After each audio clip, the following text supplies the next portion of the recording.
मी actually GSC पण join केलेलं आणि आता मी बीआरसी पण जॉईन करून 1 मंथ होऊन गेलाय. वा. तर जीएससीचा मी एक्सपिरियन्स असं सांगेन की मी 4th मंथ मध्ये जॉईन केलं जीएससी. आणि जीएससी जॉईन झाल्याच्या नंतर माझं जी सोनोग्राफी झाली त्यात मला इंटरनल ब्लिडिंग खूप दिसत होतं.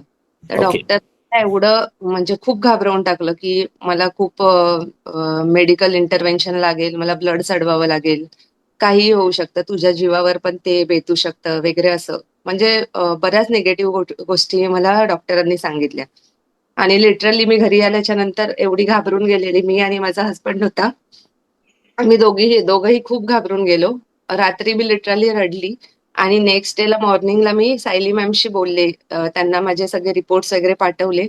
त्यांना सांगितलं असं असं सांगितलंय. तर सायली मॅमने मला खूप पॉझिटिव्हिटी हे केली. त्यांनी मला एवढं सांगितलं की तू पॉझिटिव्ह राहा, तू अफर्मेशन्स मध्ये चांगलं लिही, जे पण काय आहे तुला सगळे चांगली तुझी हे करायची, रेस्ट कर वगैरे. आणि त्याच दिवशी मला डॉक्टरांनी सांगितलेलं की उद्यापासून तुला रेस्टवर जायचंय, तू ओके. पूर्ण रेस्ट कर. तर मी नेक्स्ट डेला जाऊन मेडिकल सर्टिफिकेट घेतलं, 1 मंथची रेस्ट घेतली. आणि सायली मॅडमशी बोलल्याच्या नंतर मी एवढी पॉझिटिव्ह झाले की नाही बाबा, मला सगळं करायचंच आहे, माझ्या बेबीसाठी मला स्ट्रॉंग राहायचंय, मला खूप पॉझिटिव्ह राहायचंय. आणि तेव्हापासून माझे अफर्मेशन्स वगैरे सगळे चालू झाले, मी मनापासून खूप एकदम पॉझिटिव्ह झाले. आणि 10 दिवसांनी माझं पुन्हा स्कॅन केल्याच्या नंतर सगळे रिपोर्ट्स माझे नॉर्मल आले.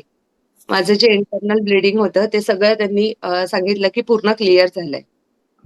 आणि त्यानंतर मी आपल्या जीएससीच्या ज्या पण ऍक्टिव्हिटीज होत्या त्या मी रेग्युलरली फॉलो केल्या. Most of the time me follow करायचा प्रयत्न करायचे. थोड्या ऍक्टिव्हिटीज नाही झाल्या माझ्याकडून, पण जे आपण डेली योगा असायचा, स्टोरी टेलिंग असायचं, मेडिटेशन, जे पण असायचं ते मी खूप पॉझिटिव्हली करायचे. आणि हे सगळं झाल्यानंतर 1 मंथचा मी रेस्ट घेऊन माझ्या घरचे मला फोर्स करत होते की तू घरून कर किंवा काही कर. असं असून सुद्धा मी एका महिन्याने ऑफिस जॉईन केलं आणि डिलिव्हरीच्या लास्ट डे पर्यंत मी वर्किंग होते.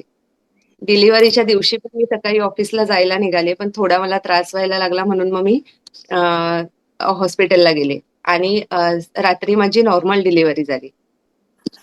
हॉस्पिटलला मी गेल्यानंतर पण डॉक्टरांनी मला सांगितलेलं की कदाचित मेडिकल इंटरव्हेन्शन लागू शकतं किंवा ब्लड तुला चढवायला लावू शकतं. तर आम्ही ब्लड अरेंज करून ठेवतोय.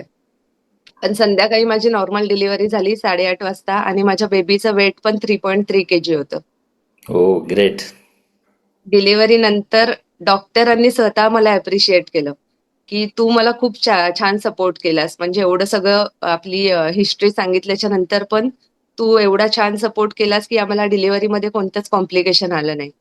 आणि ह्या सगळ्या गोष्टी मला जीएससी मुळे फक्त पॉसिबल झाल्या. त्यातलं अफर्मेशन असू दे, लमाज ब्रिदिंग असू दे.